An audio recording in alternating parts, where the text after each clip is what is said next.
ఆడ మొగ అనేది ఎప్పటికీ సమానం కాదండి. కాదు. ఎవరి ప్రత్యేకత వాళ్ళదే తప్ప ఎప్పుడు ఆడ మొగ సమానం కాదు. ఆడవాళ్ళు పిల్లల్ని కంటారు, మగవాళ్ళు కంటారా? మగవాళ్ళు బనీను నిక్కర్తో బయటెళ్ళి నిలబడతారు. ఆడపిల్ల నిలబడగలుగుతా?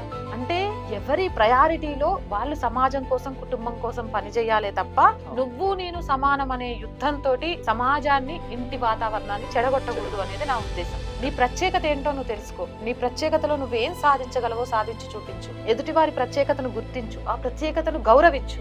అంతవరకే తప్ప సమానత్వం అనేది ఎప్పటికీ ఉండదు. నా దృష్టిలో సమానత్వం అని చెప్పినా నేను అది అబద్ధం అనే అనుకుంటా. ఎప్పుడు ఆడా మగ సమానం అనే దాన్ని నేను నమ్మను. ఎవరి ప్రత్యేకత వాళ్ళకు ఉంటది. నేను రెస్పెక్ట్ చేస్తా. నా ప్రత్యేకతను నా హస్బెండ్ రెస్పెక్ట్ చేయాలని చూస్తా, అలాగే నా హస్బెండ్ ప్రత్యేకతను నేను రెస్పెక్ట్ చేస్తా. అట్లా ఉండాలి తప్ప నేను నువ్వు సమానం. ఇప్పుడు నెలకు 10,000 రూపాయలు కిరాణానికి అవుతుందంటే ఆయన సంపాదించి తేగలడు. నువ్వు 10,000 సంపాదించలేవా అంటే నేను సంపాదిస్తాను. కానీ ఆ 10,000 పెట్టి తీసుకొచ్చిన కిరాణాన్ని నెల మొత్తం గడపడం ఎలాగో నాకు తెలిసినంత నా హస్బెండ్ కి తెలియదు.